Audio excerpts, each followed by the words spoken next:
Thank you very much indeed, President Clinton, Jeff, Christiane, the panel, everyone. It's a fantastic pleasure to be here this morning and to talk about the foundation. And first of all, let me thank President Clinton very much for his kind words to me. And it's true I didn't follow his advice. I actually followed his example, which I thought might be rather better, since the Clinton Global Initiative has been one of the most remarkable things that has happened in the broader political sphere in the last few years. And the work that it does, not least in Africa, is saving hundreds of thousands of lives, which is a fantastic achievement. So thank you so much for coming along today. And I should say to you that when President Clinton kindly agreed to come along and say a few words, and when just put this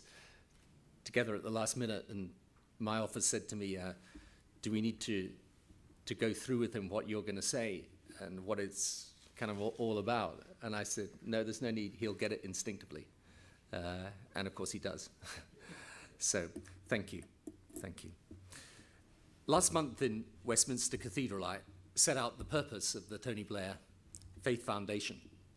And it will concern itself with the 6 leading faiths: Christian, Muslim, Hindu, Buddhist, Sikh, and Jewish. Today we launch the first of a series of partnerships to give effect to that purpose. Let me describe the reason for this foundation. The world is undergoing tumultuous change.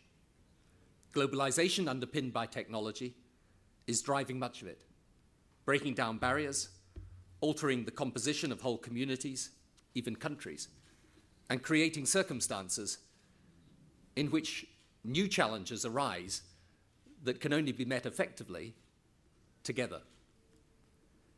Interdependence is now the recognized human condition. So the characteristic of today's world is change. The consequence is a world opening up and becoming interdependent.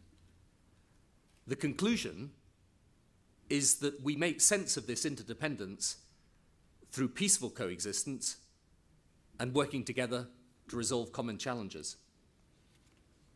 In turn, this requires an attitude, a state of mind, an emotional as well as intellectual response consistent with this conclusion.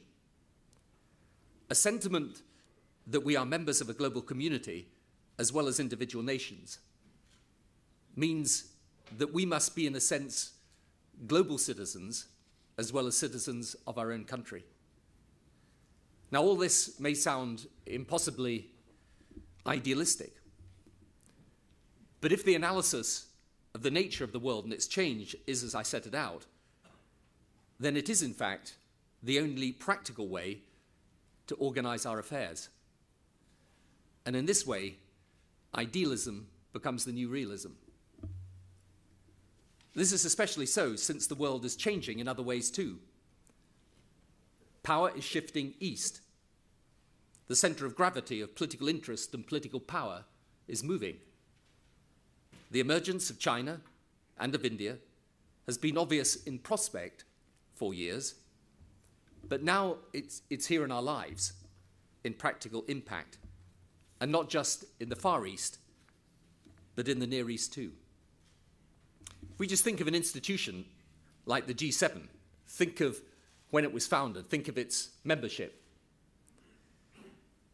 If it were to be invented today, think how different that membership would be.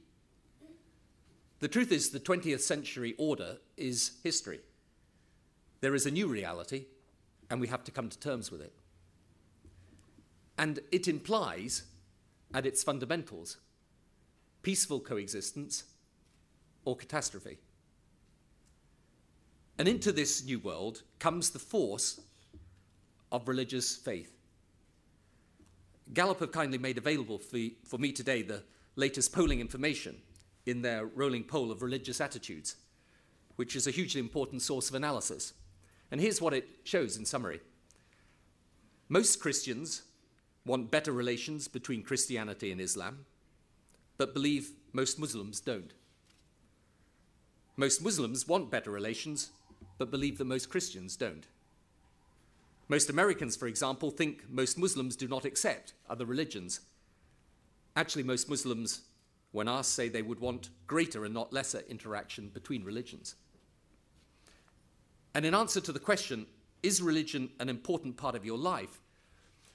In many, indeed most Muslim countries, the citizens' answer to that is in the high 80s or 90s as a percentage.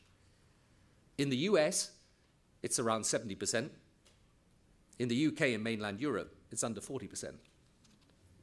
But interestingly, even in the UK, still over a third of the people say it's important.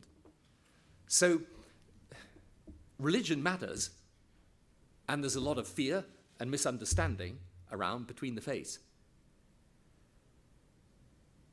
My view is that you cannot understand the modern world unless you understand the importance of religious faith. Faith motivates, galvanizes, organizes, integrates millions upon millions of people. And here is the crucial point. Globalization is pushing people together. Interdependence is reality. Peaceful coexistence is essential.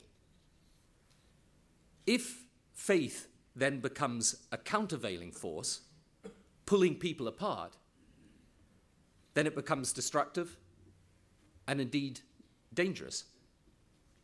If by contrast, it becomes an instrument of peaceful coexistence, teaching people to live with difference, to treat diversity as a strength, to respect the other, then faith becomes an important part of making the 21st century work. It enriches, it informs, it provides a common basis of values and belief for people to get along together. I believe, as someone of faith myself, that religious faith has a great role to play in an individual's life.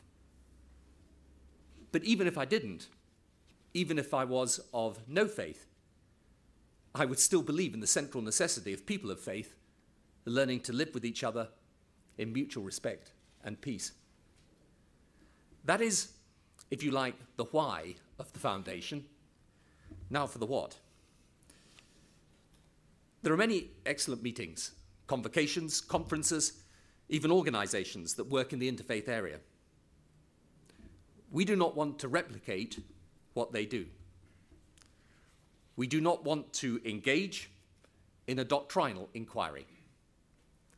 We do not want to subsume different faiths in some universal faith of the lowest common denominator. We want to show faith in action. We want to produce greater understanding between faiths through encounter. We want people of one faith to be comfortable with those of another because they know what the other truly believes, not what they thought they might believe. And there will be 4 specific aspects to our work upon which we concentrate today. First, the foundation aims to educate. We begin today with the association with Yale University, and I'm delighted its president, Rick Levin, is here today, and also Skip Stout from Yale's School of Divinity. And the School of Divinity and the School of Management will help design a new course called Faith and Globalization. It will run over 3 years. I will lead a series of seminars each fall, starting in September 2008. And the idea is to create a course which over time can become an enduring part of Yale's teaching, can be spun off to other universities in different parts of the globe, can stimulate original research, and be a resource for those working in this field.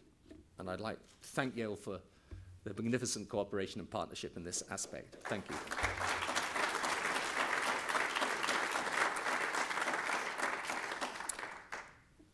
We're going to use new and interactive media to engage young people of different faiths.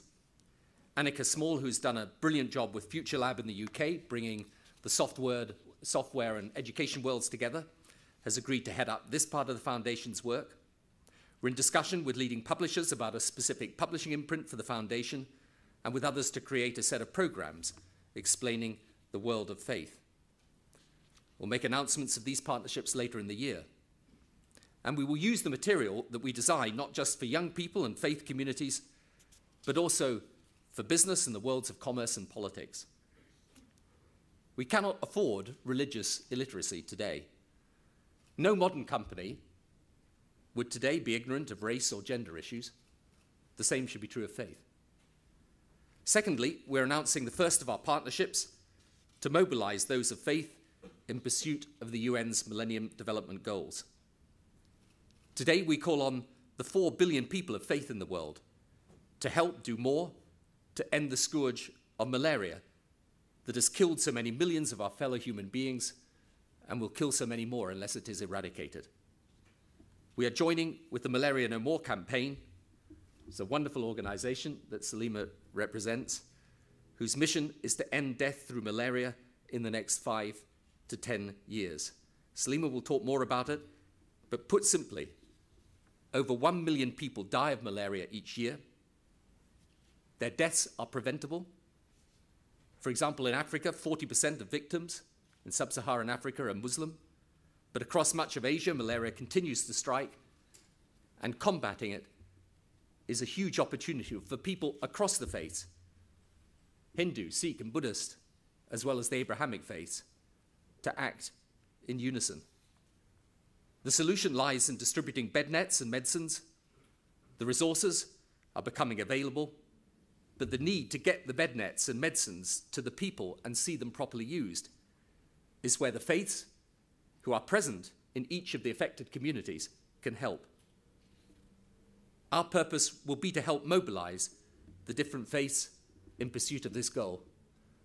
Salima, thank you so much for being here and for all the work the campaign is doing, and it would be a fantastic thing if we could partner you in making that campaign work.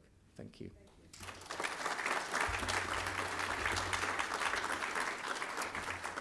Thirdly, we believe that the interfaith interaction can benefit from a physical structure to which people can come to learn, to discuss, and to contemplate. And we've agreed to partner the proposal initiated by the Coexist Foundation to establish Abraham House in London. Though expressly about the Abrahamic faith, it will be open to those from the wider faith community. It will be a standing exhibition, library, and convention centre for the interfaith world. The extraordinary success of the Sacred Text exhibition at the British Library last year shows the potential for such an initiative. And finally, we will help organizations whose object is to counter extremism and promote reconciliation in matters of religious faith. Though there is much focus, understandably, on extremism associated with the perversion of the proper faith of Islam, there are elements of extremism in every major faith. It is important, where people of good faith combat such extremism, that they are supported. And can I say at this point how delighted I am that Ibu Patel has been part of our panel and is helping us with the work of the foundation. To those of you who know about Ibu Patel's work, it's been a remarkable example of how somebody can get people, particularly young people, working together to present faith in a great and good light. And thank you, Ibu, for being here this morning. Thank you. So, to summarize, the possibilities of a world of change are enormous. This is a century rich in potential to solve problems, provide prosperity to all, to overcome long-standing issues of injustice that previously we could not surmount. But it only will work if the values which inform the change are values that unify and do not divide.